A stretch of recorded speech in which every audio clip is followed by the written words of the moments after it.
Ministério Público de Minas Gerais quer medidas de proteção ao patrimônio cultural, histórico e turístico de Barão de Cocais. Mais um município ameaçado por rompimento de barragem. Ministério Público Federal recomenda às indústrias nucleares do Brasil que redobrem a segurança em barragem de rejeitos radioativos. Procuradora-Geral da República pede ao STF retorno à prisão do ex-deputado Pedro Correia, condenado no processo do Mensalão.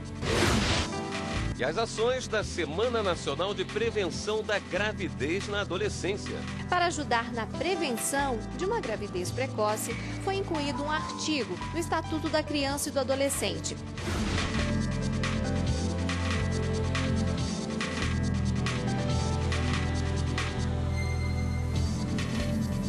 Olá, boa noite. Boa noite.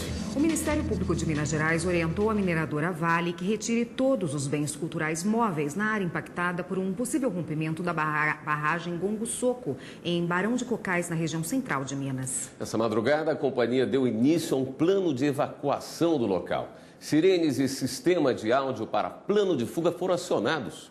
Repórter Daiane Garcês tem os detalhes. Oi, Daiane. Boa noite.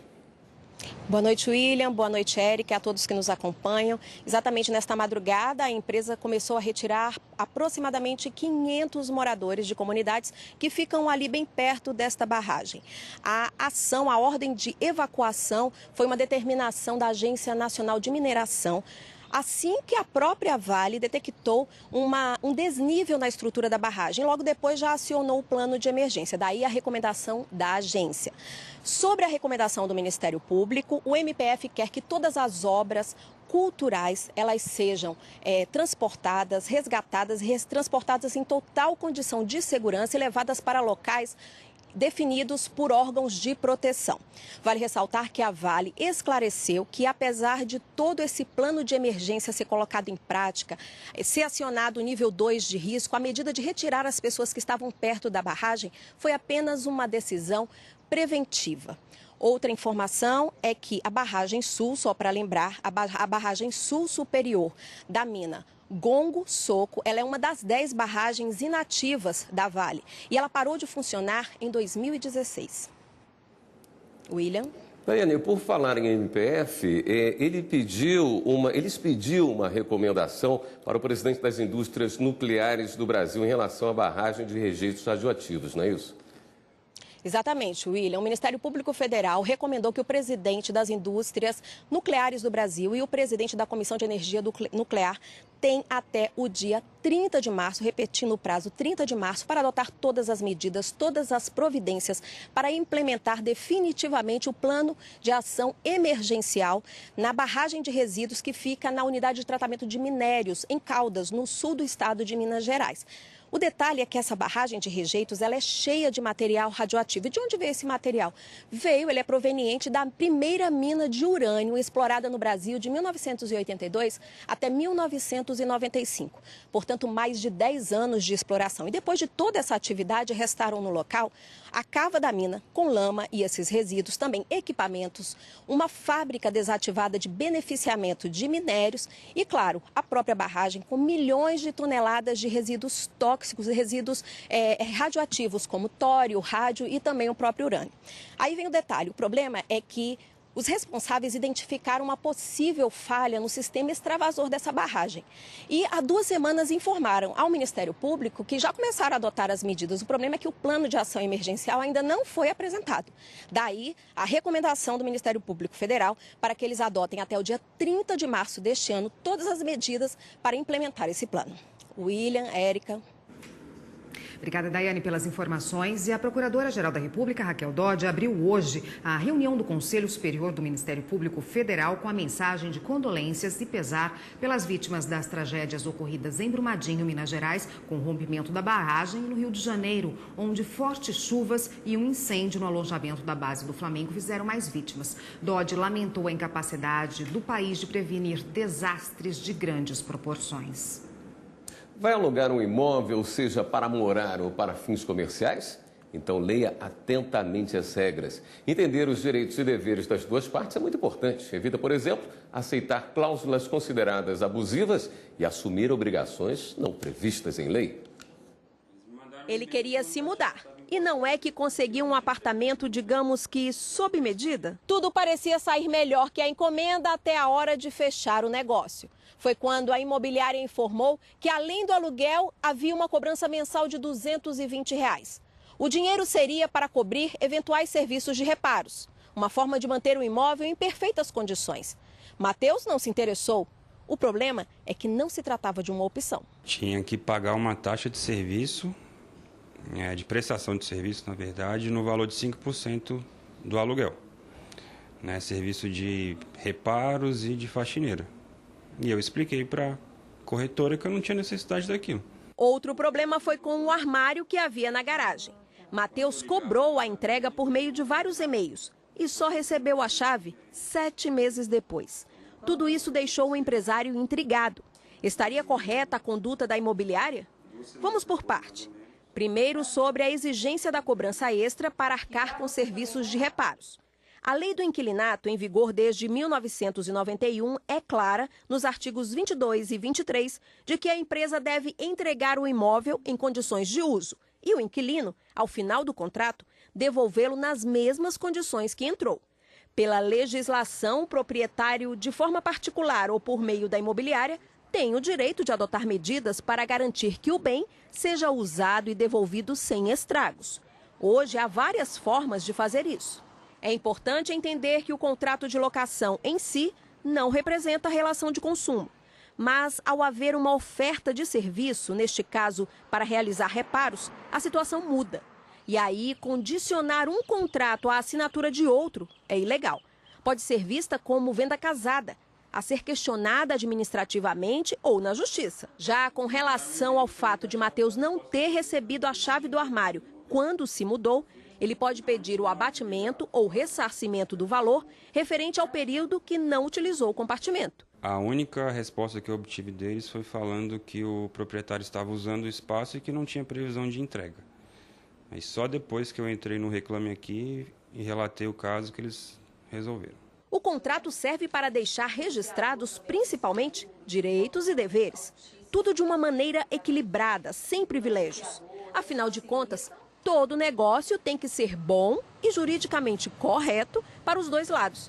Por isso, é preciso ler atentamente as cláusulas, tirar as dúvidas com o próprio funcionário da imobiliária e, se preciso, pedir a ajuda de um advogado. É sempre muito importante que a parte que esteja assinando o contrato leia cuidadosamente as cláusulas. Se tiver dúvida, que peça esclarecimento sobre aquelas dúvidas, tente entender de fato o que é que a pessoa está assumindo.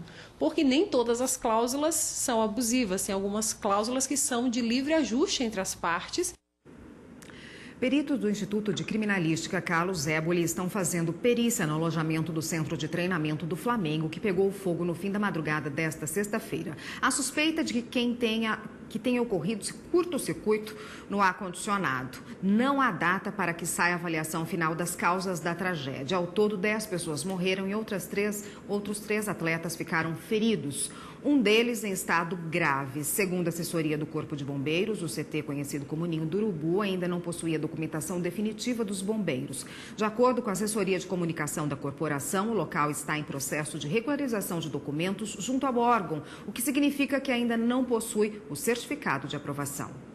O presidente do Supremo Tribunal Federal, ministro Dias Toffoli, em nota oficial, lamentou profundamente a tragédia ocorrida na manhã desta sexta-feira com os jovens atletas do Centro de Treinamento do Flamengo e se solidarizou com familiares e amigos das vítimas. A Justiça Eleitoral quer fazer o cadastramento biométrico de 35 milhões de eleitores até a votação municipal de 2020. A identificação biométrica traz ainda mais segurança e confiabilidade ao processo eleitoral brasileiro. Não existem duas pessoas no mundo com impressões digitais iguais. Por isso, as pontas dos dedos são uma das formas mais seguras para identificar alguém. Desde 2008, a Justiça Eleitoral utiliza a biometria durante as eleições. Há 11 anos, os eleitores de 3 cidades foram identificados pela impressão digital. Desde então, quase 90 milhões de cidadãos já participaram da revisão biométrica. A meta da Justiça Eleitoral é cadastrar a biometria de mais de 35 milhões de pessoas até as eleições municipais de 2020. E até 2022, o objetivo é ter os dados biométricos de todo brasileiro apto a votar. A relação dos 1.235 municípios que vão passar pela revisão biométrica até 2020 já está pronta. À medida que surgiram funcionalidades de verificação biológica, de garantir que um cidadão é o próprio cidadão, analisando os requisitos e minúcias das suas próprias digitais, considerando que não existem duas digitais iguais no mundo, o TSE se aproveitou dessa funcionalidade para garantir a integridade e a garantia de que o eleitor que está comparecendo à sessão eleitoral é exatamente o mesmo que fez o cadastramento. Participar do cadastramento biométrico é muito simples. Dá até para começar o atendimento pelo site do TRE do Estado do Eleitor. A pessoa pode acessar o portal da Justiça Eleitoral e já preencher esses dados biográficos, como eu já disse, que são o nome, filiação, data de nascimento, naturalidade e tal. De qualquer maneira, comparecendo ao cartório eleitoral, a pessoa tem que apresentar um documento de identidade com foto, um comprovante de residência e, se for do sexo masculino e estiver completando 18 anos naquele ano, daí para frente ela tem que apresentar também o comprovante de alistamento militar. Thiago optou pela forma tradicional. Foi até um cartório com título de eleitor, documento pessoal e comprovante de residência e conseguiu fazer a biometria. Meu título era de Minas Gerais, região metropolitana de Belo Horizonte. Atualmente eu moro em Brasília. Então, como cidadão brasiliense, eu vim cumprir minhas obrigações e transferi meu título para cá. Já aproveitei que estava aqui e já fiz o meu cadastro biométrico, que até então eu não tinha. A revisão biométrica do eleitor ainda é feita em 15 estados. O eleitor que não atender à convocação da Justiça Eleitoral pode ser impedido, por exemplo, de tirar passaporte, se inscrever em concurso público e pedir empréstimo em banco público. Depois que a biometria do eleitor é capturada, ela é encaminhada para um sistema da Justiça Eleitoral que vai comparar com os dados coletados de milhões de pessoas. O sistema AFIS, como é chamado, já impediu várias fraudes. Encontramos um cidadão com 52 identidades, né, ou 52 títulos de eleitor. Isso num cenário em que não havia biometria. Você vai ver no próximo bloco, intimações do TRF da primeira região são feitas agora por carta virtual. Traduz em redução de custos.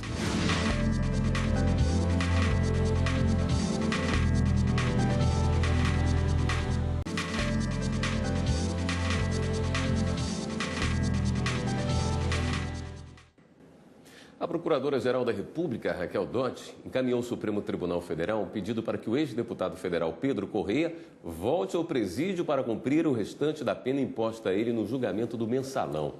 Para viabilizar a medida, a PGR manifestou-se pela suspensão da execução das penas decorrentes do acordo de colaboração firmado por Correia no âmbito da Operação Lava Jato.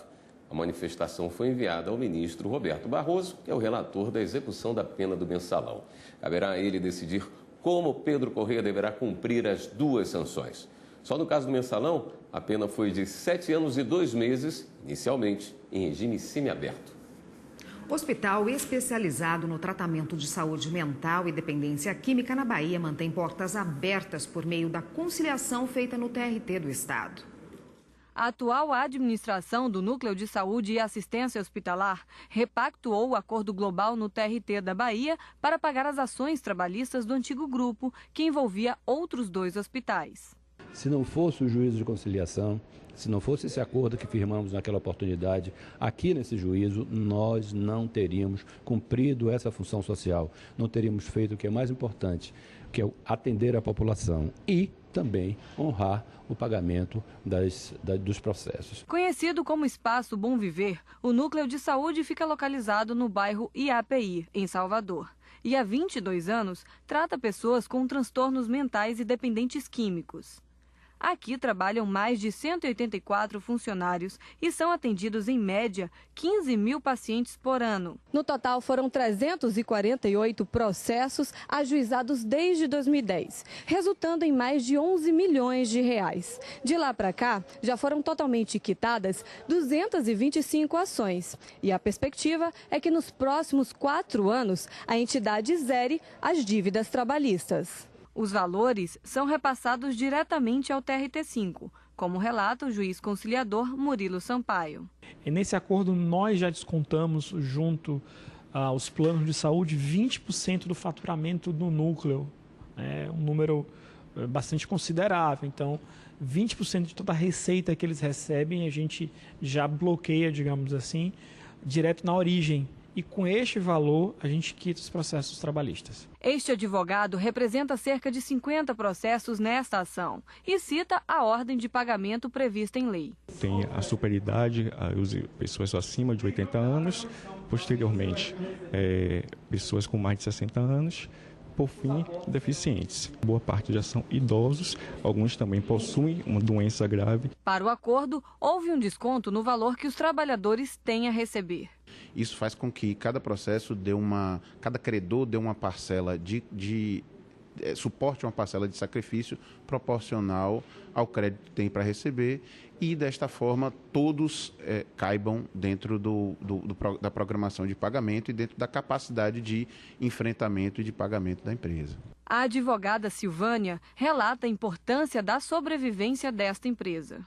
A Bahia é carente de unidades de saúde, então eu acho que o acordo ele tem uma finalidade social, o impedir que as empresas fechem e, na realidade, você cria trabalho ainda, permanece vagas de trabalho para os trabalhadores.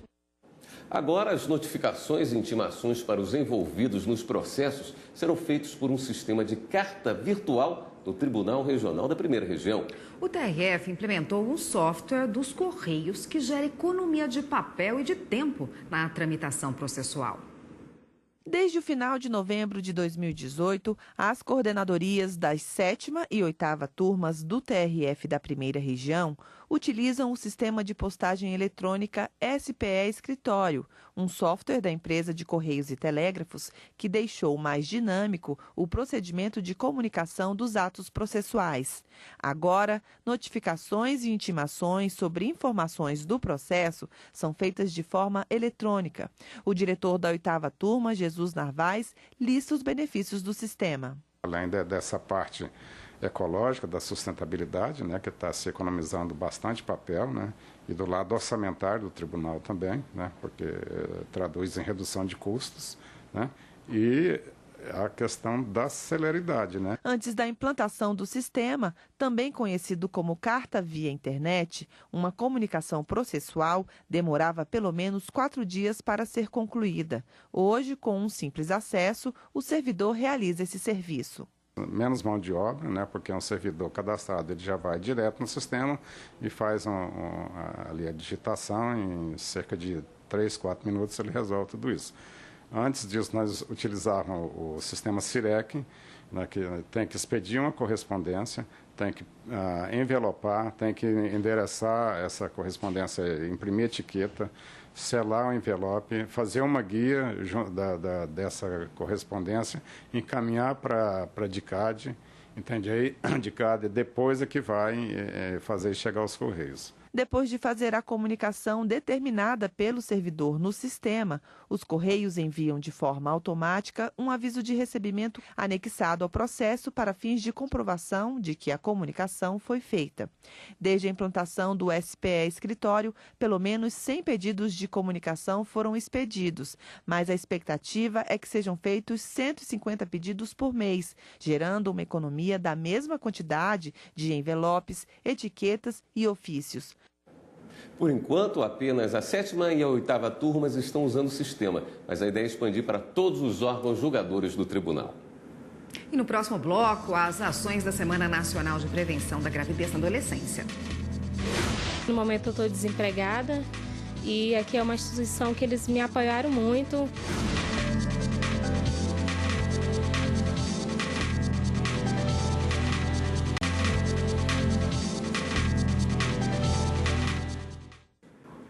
Esta é a Semana Nacional de Prevenção da Gravidez Precoce. Para ajudar na solução deste problema, foi incluído um artigo no Estatuto da Criança e do Adolescente. A repórter Fernanda Porto foi ver de perto como é ser mãe tão jovem. Hoje, Tamile, de 6 meses, é o xodó da mamãe Tiela. Mas a jovem conta que pensou em abortar por ter engravidado nova, sem planejamento e ainda não teve apoio da mãe dela e nem do pai da criança. Só mudou de ideia porque recebeu apoio e assistência de uma associação. No momento eu estou desempregada e aqui é uma instituição que eles me apoiaram muito. Com eles eu consegui mudar, consegui me tornar uma pessoa bem melhor. E conseguir ter mais juízo, né? A casa que deu apoio a Tiela é essa aqui, a Associação Santos Inocentes, que fica em Samambaia, uma cidade do Distrito Federal. Em 16 anos de funcionamento, a casa, que foi fundada por missionários católicos, fez com que 112 mulheres desistissem de abortar, dando todo o suporte como moradia, apoio psicológico, médico e jurídico. A gente vai fazendo todo um trabalho com elas, né? Elas não, quando chegam na casa, elas não, muitas chegam até só com a roupa do corpo, porque dependendo da situação onde elas, como elas saem da situação que elas estavam, elas chegam assim bem abaladas. Além disso, o local, que se mantém com doações, oferece o serviço de creche de graça para 80 crianças carentes da região e promove palestras com temas desde cuidados com os filhos, contra o aborto e como evitar uma gravidez não planejada. A assistente social conta que muitas jovens grávidas procuram a associação buscando apoio para fazer aborto, mas depois do acolhimento mudam de opinião. A gente é pró-vida, a gente luta a favor da vida e, graças a Deus, o nosso gestor, ele convence essas moças em não fazer o procedimento abortivo. Vitória é uma dessas jovens. Ela tem 19 anos e já tem uma filha de 2 anos, que está sob a guarda do pai. Engravidou pela segunda vez, sem planejamento, do namorado, que foi preso. Sem ter para onde ir, foi acolhida pela associação e deve ficar por aqui até a criança nascer e completar 6 meses de vida. Depois de toda essa difícil fase, a jovem já faz planos para um futuro melhor. Reconstruir minha família, cuidar dessa criança, ter fé em Deus que um dia ele vai sair, vai vir morar comigo com a criança, que o sonho dele é essa, de construir a família de novo. Todo mundo sabe que uma gravidez não planejada pode gerar sérias consequências na vida de qualquer pessoa. E quando envolve uma adolescente, a situação pode ficar ainda mais complicada. Para ajudar na prevenção de uma gravidez precoce, foi incluído um artigo no Estatuto da Criança e do Adolescente. Ele determina que todos os anos, a primeira semana de fevereiro seja focada em ações de conscientização de toda a sociedade brasileira. A legislação foi alterada depois de constatados altos índices de gravidez na adolescência. Segundo dados da Organização Mundial da Saúde, a cada 1.000 adolescentes brasileiras entre 15 e 19 anos, mais de 68 ficaram grávidas e tiveram seus bebês. O índice está acima da média latino-americana, estimada em 65, e também no mundo, em que a média de nascimentos é 46 a cada 1.000 adolescentes. A partir desse novo artigo que está no ECA, quais são os passos que vêm daí para frente? Eles são educativos, eles são informativos, eles são preventivos ou eles são emergenciais? A questão é, a sociedade vai trabalhar em quais desses nichos agora a partir desse artigo? E agora vamos dar um giro na rede e saber das últimas notícias.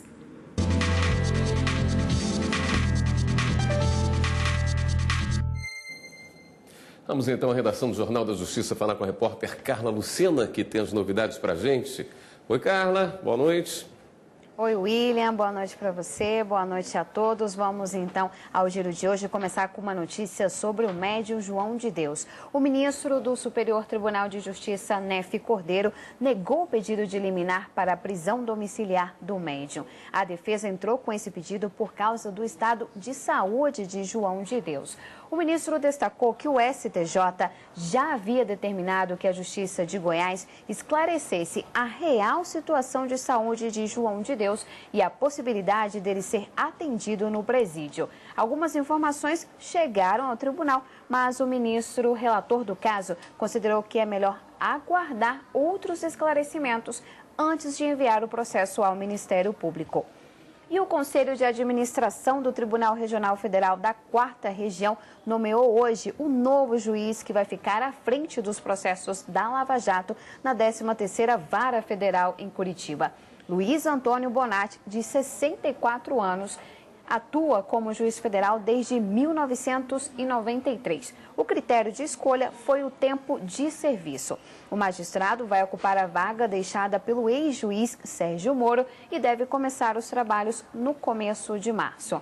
E olha só, o ministro Luiz Fux, do STF, julgou inviável habeas corpus do vereador afastado de Londrina, Mário Itoshit Neto. A defesa pedia a revogação de medidas cautelares que foram impostas a ele. O parlamentar é acusado de organização criminosa e corrupção passiva. Ele supostamente teria viabilizado a aprovação de projetos de lei que promoviam alteração de zoneamento e loteamentos urbanos em troca de vantagem indevida. E ainda no STF, a ministra Rosa Weber também julgou inviável recurso em habeas corpus de Admilson Alves de Brito. Ele foi condenado a 30 anos por extorsão mediante sequestro. Admilson pedia a anulação da condenação também pelo crime de quadrilha. Ele foi o mentor intelectual de um sequestro de uma criança de 6 anos em Arujá, em São Paulo, em 2006. A ministra não verificou nenhuma violação do devido processo legal, da ampla defesa e contraditório e, por isso, então, negou o pedido. O Giro de hoje fica por aqui. Você aí de casa quer rever alguma das nossas reportagens? Segue a gente lá no nosso canal no YouTube, TV Justiça Oficial. E agora voltamos ao estúdio. Obrigado, Carla. Esta edição do Jornal da Justiça também fica por aqui. Uma boa noite para você e um ótimo fim de semana. Continue agora com a programação da TV Justiça e a gente se vê novamente na segunda. Até lá.